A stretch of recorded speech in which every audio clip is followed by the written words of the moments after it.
اگر تو اللہ سے ڈرتی ہے تو میں بھی رب سے ڈرتی ہوں، اگر تو مصطفیٰ کریم کا کلمہ پڑھتی ہے تو میں بھی اسی نبی کی ماننے والی ہوں۔ کہا بات کیا ہے، میرا کیوں ہے سارا؟ تو وہ خاتون کہنے لگی وہ 2 سال 3 سال سے میرے ساتھ نکاح تھا اور اس نے بتایا تھا مجھے کہ میری بیوی بھی ہے، اور میں غریب تھی تو میرے والدین کو بھی بتایا تھا کہ میری دوسری شادی ہے۔ یہ مکان اس نے مجھے لے کے دیا تھا، میرے تمام اخراجات وہ پورے کرتا تھا، نان و نفقہ کا خیال رکھتا تھا، لیکن اب کہ جب وہ آیا تو وہ بیمار تھا۔ اس نے مجھے بتایا کہ مجھے طبیب نے بتایا ہے کہ میں شدید بیمار ہوں، شاید بچ نہ سکوں۔ تو کہنے لگی وہ مجھے کئی لاکھ روپے بھی دے گیا اور جاتے دفعہ مجھے طلاق بھی دے گیا، فارغ کر گیا۔ کہنے لگا تو جہاں چاہے میرے بعد نکاح کر سکتی ہے، اور کہنے لگا میں چاہتا تھا پہلی بیوی کو بتا دوں، موقع نہیں بنا اور اس کا دل نہ ٹوٹے، بتا نہیں پایا، لہذا وہ مجھے ڈھیر سارے پیسے دے چکا ہے، سارا میرا حصہ مجھے پہلے سے دے چکا ہے۔ میری بہن اب یہ 4 بوریوں میں سے 2 میری نہیں بلکہ 4 کی 4 ہی تیری ہے، تو ہی اس کی حقدار ہے۔ تو بزرگ کہتے ہیں مجھے بتاؤ جن کے اندر اس قسم کے تقوی کی جھلک ہو ان کے لیے ہر نماز کے بعد دعا مانگنی چاہیے کہ نہیں مانگنی چاہیے؟ حضرت عمر کے زمانے میں ایک نوجوان تھا، نیک تھا، مسجد جایا کرتا تھا رات کو۔ تو مسجد جا رہا تھا تو رستے میں ایک عورت نے دعوت گناہ دی، ابن عساکر نے اس کو لکھا ہے۔ تو نوجوان تھا، خواہشات تھی، کچھ طبیعت مائل ہو گئی، ابھی ادھر جا ہی رہا تھا کہ کسی نے آیت پڑھ دی والی من خاف مقام ربی جنتان، جو رب کے سامنے کھڑے ہونے سے ڈرے گا اللہ 2 جنتیں دے گا۔ واقعی ڈر گیا، وہ واقعی ڈر گیا، اتنا ڈرا کہ بے ہوش ہو کے گر پڑا۔ بیماری سے لوگ بے ہوش ہوتے ہیں، پیسے ڈوب گئے بے ہوش ہوتے ہیں، بچے کے غم میں بے ہوش ہوتے ہیں۔ سچ بتاؤ کبھی خوف خدا سے بھی بے ہوش ہوتا کوئی دیکھا ہے؟ ہمارے ہاں تو روز مرہ ہی نہیں ہے بھائی، اور بڑی باتیں ہیں بے ہوش ہونے کی، ڈرنے کی، غش کھانے کی۔ بے ہوش ہو کے گر پڑا، بوڑھے باپ کو کسی نے بتایا بچہ بے ہوش پڑا ہے، اٹھا کے گھر لائے، گھر لا کے کہا بیٹا کیا ہوا؟ نوجوان ہے، چڑھتی جوانی ہے پر پاکیزہ بڑی ہے۔ کہنے لگا ابا جی گناہ کی طرف چلا گیا تھا پر میں نے آیت سن لی جو اللہ کے سامنے کھڑے ہونے سے ڈرے گا رب 2 جنتیں دے گا، میں ڈر گیا تھا، رب واقعی 2 جنتیں دے گا۔ باپ رو پڑے، ابا جی کی آنکھوں میں آنسو آئے اور کہا پتر اللہ بڑا مہربان ہے، اس کے بعد سچے ہیں، واقعی 2 جنتیں دے گا۔ اس نے پھر ایک چیخ ماری اور اس طرح کی ماری کہ اس کی روح ہی پرواز کر گئی،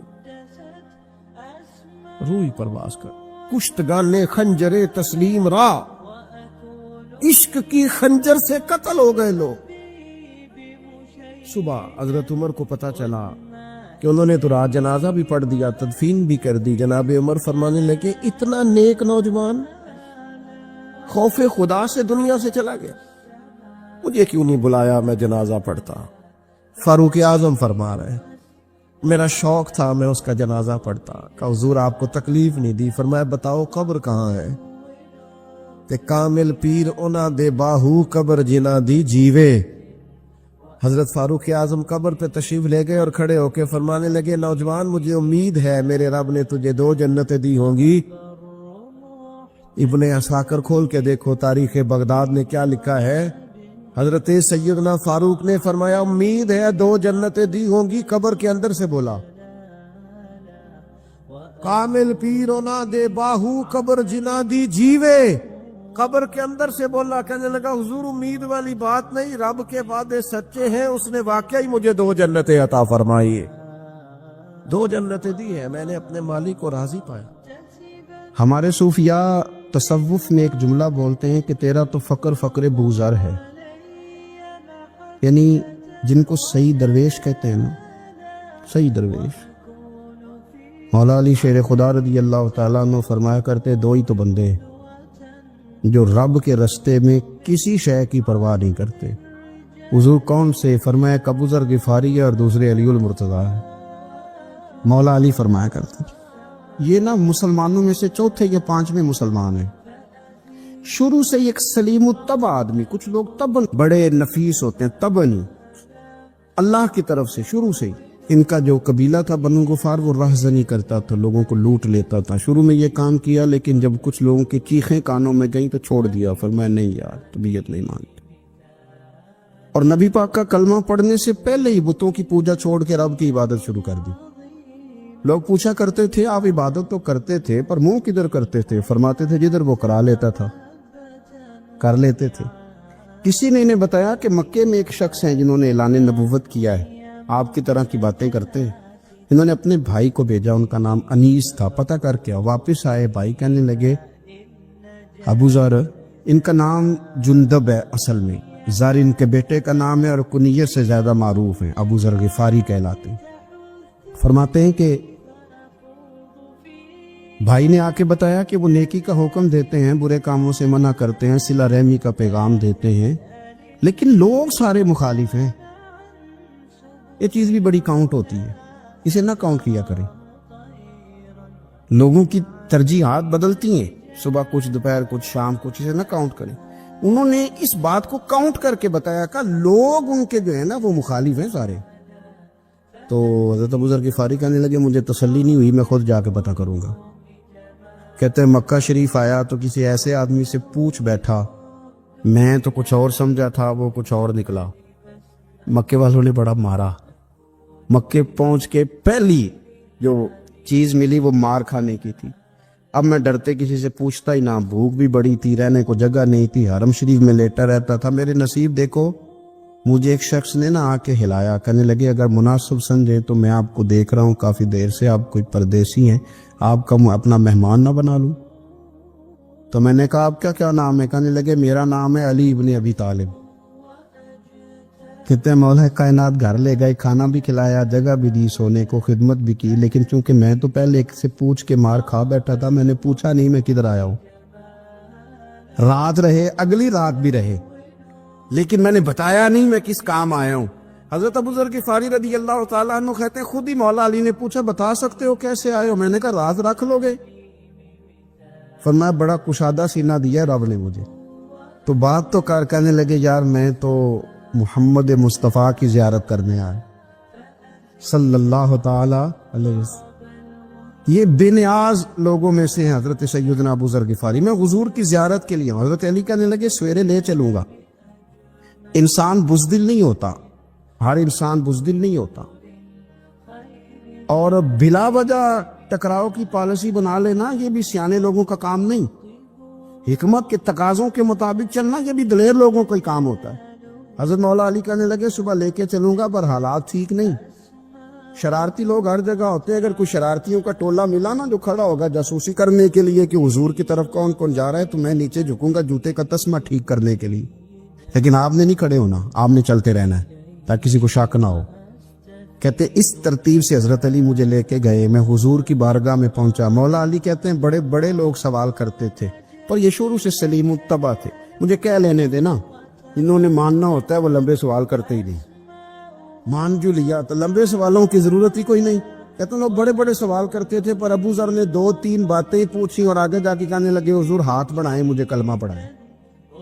نبی پاک صلی اللہ علیہ وسلم نے کلمہ پڑھایا. فرمایا باہر جا کے نا ابھی ذکر کرنا کہ تم مسلمان ہو گیا، یہ ماریں گے. عرض کی حضور انہیں مارنے دے، میں آیا بھی مار کھا نہیں ہے، انہیں مارنے دے نا. پڑا فلک کو کبھی دل جلوں سے کام نہیں. دار دلوی نے کہا تھا پڑا فلک کو کبھی دل جلوں سے کام نہیں، اور جلا کے راکھ نہ کر دوں تو داغ نام نہیں. ماری تو کھانے آئے ہیں، مارنے دے، کرنے دے زور جتنا لگانا ہے لگانے دے. باہر جا کے اعلان کیا. مکے والوں نے مارا، اتنا مارا کہ بے ہوش ہو گئے. پھر کسی نے بتایا کہ تم نے گزرنا بھی ہے ان کے علاقے سے، بنو غفار سے، پھر ان کا پتہ بھی ہے یہ لوگ بڑے سخت ہیں. پھر چھوڑا. تپن بڑے جلالی تھے، زاہد مزاج تھے. فرماتے تھے کہ جو تمہاری ضرورت سے زیادہ ہے وہ سارا صدقہ کرو. کنز کے معاملے میں ان کا رویہ یہ تھا. صرف حضرت صدیق اکبر کو کچھ نہیں کہا انہوں نے، باقی حضرت عمر جیسے آدمی کو بھی کھڑا کر کے کہہ لیتے تھے یہ مال کیوں رکھا ہوا ہے خزانے میں، بانٹتے کیوں نہیں سارا. اور جناب عثمان غنی رضی اللہ تعالیٰ عنہ کے ساتھ تو باقاعدہ کئی دفعہ اس موضوع پر گفتگو کی. وہ کہتے تھے کہ جب اللہ کہتے ہیں قرآن میں کہ مال دولت جمع نہیں کرنی، تو وہ جو لوگ تھے وہ بھی بڑی شانوں والے تھے. وہ کہتے تھے کہ اللہ نے جب زکوٰۃ فرض کی تو مال جمع ہوتا ہے تو زکوٰۃ فرض ہوتی ہے نا. جب فطرانے کا کہا تو مال ہوتا ہے تو فطرانہ آتا ہے نا. تو آپ جو کہہ رہے ہیں وہ ٹھیک ہے, پر آپ اعلیٰ بات کر رہے ہیں تقوی کی, سارا بانٹو. تو حضرت ابو ذر غفاری کہتے تھے چلو ٹھیک ہے تمہاری بھی بات مان لیتا, پر یہ بتاؤ مدینے والے کا اپنا طریقہ کیا ہے؟ کہ بھئی حضور کا طریقہ تو وہی ہے جو آپ بتا رہے ہیں. تو فرمانے لگے پھر اس رستے نہ چلیں جو رستہ مدینے والے رسول کا ہے. اور حضور سے, نبی پاک سے عشق کرتے بڑا کھل کے. یہ صحابہ صفہ میں سے تھے. کلمے پڑھنے کے بعد چونکہ طبیعت جلالی تھی تو حضور نے بھیج دیا, فرمایا واپس جاؤ اپنے قبیلے میں تبلیغ کرو. واپس گئے, بھائی کو مسلمان کیا, والدہ کو مسلمان کیا, قبیلہ سارا مسلمان کیا, وہیں رہے. ہجرت مدینہ کے بعد آئے تبوک کے موقع کے قریب, اور حضور نے صحابہ صفہ میں رکھ لیا. نوکری کرتے مدینے والے رسول کی, دلیر آدمی تھے, بڑا قبیلہ تھا, پر ڈیوٹی کرتے, ڈیوٹی خدمت کرتے. ایک بیٹا تھا زار اس کا نام تھا, اس کی ڈیوٹی لگائی تم نے میرے نبی پاک کے اونٹ چرانے. ڈاکو آئے تو صاحبزادہ اونٹوں کی, اونٹنیوں کی حفاظت کرتے شہید ہو گیا. اور یہ انوکھا بندہ ہے جس نے شرط لگائی تھی کہ میں نے کالی سیاہ رنگ کی عورت سے شادی کرنی. انوکھا بندہ ہے. ایک بیٹی تھی, ایک بیٹا, بیٹا شہید ہو گیا. بیوی سے کہا تم نے نبی پاک کے گھر میں خدمت کرنی ہے, حضور کے گھر والوں, اور میں نبی پاک کی نوکری کروں گا. حضور کی خدمت کرتے, ہر وقت خدمت میں رہتے. اور حضور جب آتے نا, صحابہ صفہ میں یہ شامل تھے جو لوگ دین سیکھتے, حضور جب آتے تو سب سے پہلے آ کے حضرت ابو ذر غفاری کا پوچھتے, بلائیں, اور جب بات کرتے حضور تو بار بار ان کو مخاطب کر کے بات کرتے. حضرت ابو ذر غفاری رضی اللہ تعالیٰ عنہ کا نبی پاک سے اتنا پیار کہ ہماری بھی مشکل حل کر دی. ابو داؤد شریف میں موجود ہے, ایک دن کہنے لگا یا رسول اللہ صلی اللہ علیہ وسلم, اگر کوئی بندہ کسی سے پیار بڑا ہی کرے پر اس جیسے عمل نہ کر سکے, کوشش کرے کر نہ. لوگ ہمیں کہتے ہیں نا کہ پیار بڑا, عمل بھی تو کرو نا. بھی کرنا چاہیے, پر انسان ہے نا, غلطی بھی تو ہو ہی جاتی ہے. اب ہم عمل نہیں کر سکتے تو تم ہمیں پیار بھی نہیں کرنے دو گے؟ مہربانی کرو, پیار تو کرنے دو نا. حضرت ابو ذر غفاری نے کہا, ابو داؤد شریف میں موجود ہے, یا رسول اللہ صلی اللہ تعالی علیہ وآلہ وسلم, حضور پیار بڑا کرے پر ان جیسے عمل نہ کرے تو حکم کیا ہے؟ تو حضور نے فرمایا پیار سچا کرے, اللہ قیامت کے دن جس سے محبت کرے گا نا اس کے ساتھ ہی دونوں کو اکٹھا فرما دے گا. تو حضرت ابو ذر نے فوراً کہا, حضور پھر مجھے آپ سے بھی بڑا پیار ہے, رب سے بھی بڑا پیار ہے. فرمایا فکر نہ کرنا, جنت میں اکٹھے ہی جائیں گے. اتنی محبت رسول پاک کی ذات کے ساتھ. حضور کی نوکری کرنا, ایک دن خدمت کرتے کرتے سو گئے. حضور مسجد میں آئے پتہ کرنے کہ ابو ذر آرام کر رہا ہے. یہ بھی مزہ ہوتا ہے, خیال رکھنا اپنے درویشوں کا, کیا کھایا کیا پیا, کہاں سوئے. حضور رات کو آئے, یہ سوئے ہوئے. فرماتے ہیں حضور نے میرا انگوٹھا ہلایا, میں اٹھ کے بیٹھ گیا, حضور بھی میرے پاس بیٹھ گئے. اور میں ابو ذر بڑا پیار کرتے ہو, سونے آپ کو پتہ ہی ہے. کہا یار تو بڑی نوکری کرتا ہے, ایک دن وہ بھی آئے گا جس دن تجھے میری مسجد اور میرے شہر سے جانا پڑے گا, پھر کیا کرو گے؟ تو عرض کی حضور کسی کی طاقت ہے مجھے آپ کے شہر سے نکالے, میں تلوار نکال لوں گا. نبی پاک نے فرمایا تلوار نہ نکالنا, جہاں تمہیں بھیجا جائے چپ کر کے چلے جانا. حضور کب تک؟ فرمایا جب تک اللہ تیری اور میری ملاقات نہیں کرا دیتا, یعنی وصال تک. یہ واحد شخص ہے کہ حضور کے وصال ظاہری کا وقت آ گیا تو فرمایا کوئی میرے ابو ذر کو بلاؤ. جب یہ آئے تو حضور لیٹے ہوئے تھے, یہ جھکے نبی پاک کی طرف, حضور میں حاضر ہو تو حضور نے پکڑ کے سینے کے ساتھ لگا لی. میرے رسول پاک صلی اللہ علیہ وسلم کی خدمت میں ایک دفعہ عرض کرنے لگے, حضور مجھے صوبے کا گورنر بنا دے. تو نبی پاک نے فرمایا ابو ذر میں عہدے پسند نہیں کرتا, تو تمہیں بھی میں کہتا ہوں عہدہ نہ لینا, تمہیں بھی کہتا ہوں عہدہ نہ لینا. فرمایا ابو ذر میں جو چیز اپنے لیے پسند کروں گا تمہیں بھی اسی کا مشورہ دوں گا. تم بندے اچھے ہو پر یہ کام تمہارے بس کا نہیں ہے. بڑے زاہد آدمی میرے رسول کریم صلی اللہ تعالی علیہ وآلہ وسلم نے ان کے بارے میں فرمایا جس طرح نبیوں میں حضرت عیسیٰ علیہ السلام ہوئے. حضرت عیسیٰ دیکھیں نا, انبیاء میں اللہ تعالیٰ نے ہر قسم کی عظمت نبیوں کو دی. جناب سلیمان علیہ السلام کا تو تخت بھی ہوا میں اڑتا تھا, جن تک تابع دار تھے. اور نبیوں میں حضرت عیسیٰ بھی ہیں جن کے پاس گھر بھی کوئی نہیں, شادی بھی کوئی نہیں کی, اینٹ سرانے رکھ کے تکیہ بناتے, ایک ان کے پاس کنگھی تھی اور ایک پیالہ تھا. دیکھیں جو بندہ نیک ہو نا وہ بھی نیک ہیں, اللہ کے نبی ہیں.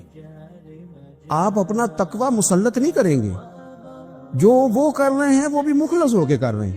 حکومتیں جو چلانی ہیں تو وہ کس نے چلانی ہے؟ اگر نیک بندے نہیں آئیں گے تو غلط لوگ آئیں گے, قوموں پہ ظلم کریں, وہ بھی اپنی جگہ ٹھیک ہے. لیکن یہ جو کر رہے ہیں یہ بات بھی اپنی جگہ بالکل ٹھیک ہے.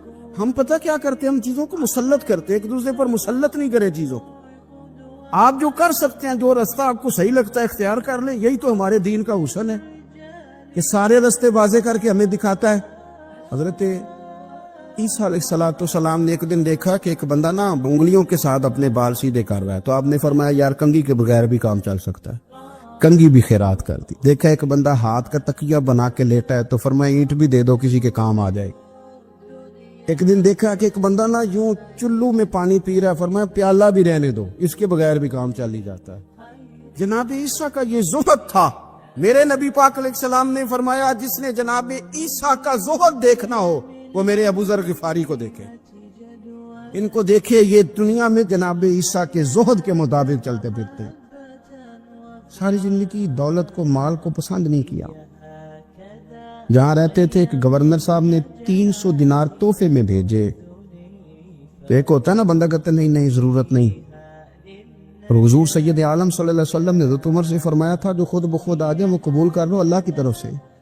لیکن ان کا رنگ فقیری والا تھا اور تھوڑا انوکھا تھا. 300 دینار آئے تو فرمانے لگے اسے جا کے کہو تمہیں کوئی اور بندہ نہیں ملا دھوکہ دینے کے لیے, میرے گھر ہی مال بھیج دیا ہے. فرمانے لگے میرے پاس گدھا ہے سواری کرنے کے لیے, میرے پاس بکریاں ہیں دودھ پینے کے لیے, میرے پاس ایک چادر اضافی ہے سامان میں سے. میں تو ڈرتا ہوں کہ رب کہیں اس چادر کے بارے میں سوال نہ پوچھ لے, اور تم ہو کہ میرے پاس یہ لے کے آئے ہو. حضرت عثمان غنی کے پاس جا کے کہا کرتے کتنا لوگوں کے پاس پیسہ آ گیا ہے, ہر بندے کے گھر میں مال ہے, یہ کیا ہو رہا ہے, لوگوں سے کہیں خرچ کریں غریبوں پہ. عثمان غنی فرمانے لگے تمہیں تو خوش ہونا چاہیے کہ میرے دور میں لوگ خوشحال ہو گئے. آپ فرمانے لگے نہیں, وہ والا رنگ زیادہ بہتر ہے جو مدینے والے نے اختیار فرمایا, کیونکہ کچا رنگ للاری والا چڑھدا تے لیندا رہندا عشق تیرے دا رنگ محمد, جدوں چڑھ جائے پھر نہیں لیندا. آپ کی طبیعت کے اندر دولت سے بیزاری. حضرت ابو درداء, حضرت ابو موسیٰ اشعری, حضرت ابو ہریرہ رضی اللہ تعالی عنہ, یہ سمجھ لیں ان کے کلاس فیلو تھے, ان کے ساتھ پڑھا تھا انہوں نے. حضرت ابو ذر غفاری ان پر بھی جلال کرتے. آپ یقین کریں کہ طبیعت نا ایسے کیف میں آ گئی ان کو پڑھ کے. ان کو پڑھا جب کچھ دنوں سے تو کچھ انوکھا, یہ انوکھی وجہ ہے, سارے زمانے سے نرالے ہیں. یہ بندے کون سی بستی کے یار اب رہنے والے ہیں, یہ کس طرح کے لوگ ہیں, کیا سوچ ہے. حضرت ابو درداء رضی اللہ تعالیٰ عنہ کے گھر کے قریب سے گزرے تو حضرت ابو درداء مکان بنا رہے تھے. کیا جملہ کہا, تڑپ گئی روح. فرمانے لگے ابو درداء تجھ سے مجھے یہ امید نہیں تھی یار. فرمایا کیا ہوا؟ فرمانے لگے اب تیرا مکان بنانے کے لیے بھی اللہ کے بندوں کی پشتوں پر اینٹیں رکھی جائیں گی. تیرا مکان بنانے کے لیے رب کے بندوں کی پشتوں پر اینٹیں تیرے لیے. حضرت ابو درداء نے گردن جھکا لی. فرمایا یار جہاں تو ہے نا تو بالکل ہی ٹھیک کہتا ہے. کیوں؟ میرے نبی پاک صلی اللہ علیہ وسلم نے فرمایا اس زمین کے اوپر اور آسمان کے نیچے ابو ذر غفاری سے سچا بندہ کوئی نہیں, ان سے زیادہ سچا کوئی نہیں. فرمایا تو ٹھیک کہتا ہے یار, صحیح کہتا ہے. حضرت ابو موسیٰ اشعری رضی اللہ تعالیٰ عنہ کو گورنر بنا دیا گیا عراق کا. اب حضرت ابو موسیٰ اشعری صحابہ میں ایک بڑے جلیل القدر صحابی ہے, اور ان کی عظمتیں, رفعتیں, بلندیاں کیا کہنا, بڑی گہری دوستی تھی. لیکن جب وہ گورنر بن گئے نا تو آپ نے فرمایا بس بھئی اب تو نے عہدہ لے لیا ہے, یہ بندے کو ٹھیک نہیں رہنے دیتی چیزیں, اب تو عہدے میں چلا گیا. بڑی مدت کے بعد ملاقات ہوئی حضرت ابو موسیٰ اشعری کے ساتھ. وہ دوڑ کے آئے حضرت ابو ذر غفاری کے گلے ملنے, میرا بھائی میرا بھائی. فرمایا پیچھے ہٹ جا, میں نہیں تیرا بھائی, تو گورنر ہے, میں غریب آدمی ہوں, اپنا کام کر. پھر دوڑ کے آئے. فرمایا ابو ذر تو میرا بھائی ہے یار, اکٹھے پڑھتے تھے حضور. فرمایا نہیں جا, تو نہیں میرا بھائی. پھر آئے. جانتے تھے نا یہ سچا بندہ ہے, یہ سچا بندہ ہے, یہ تقریروں والا نہیں, صرف وعظوں والا نہیں, اس کے اندر بھی بڑی سچائی ہے. قریب آئے, آ کے کہا یار تو میرا بھائی ہے, میرے سینے لاگ. فرمانے لگے تو تیسری بار آیا ہے, مومن ہے, میں منہ نہیں موڑ سکتا, پر پہلے مجھے بتا گورنر بننے کے بعد تو نے مکان کتنے بنائے, باغ کتنے لگائے, چکیاں کتنی لگائی, کتنے تو نے چیزیں بنائی ہیں, پہلے بتا. حضرت ابو موسیٰ اشعری نے ان کا ہاتھ پکڑا, رونے لگے, کہنے لگے جس محبوب سے تو نے تربیت لی ہے میں بھی انہی کا نوکر ہوں, جن کپڑوں میں میں راگ گیا تھا میرے ہاتھ بھی وہی ہے. یار کیا بات کرتا ہے, میرے وہی ہیں. مجھے بتا اگر یہ عہدے خدمت کے ہم نہیں لیں گے تو پھر کیا ظالموں کو دیں گے, غیروں کو دیں گے؟ نہ کر, کچھ نہیں.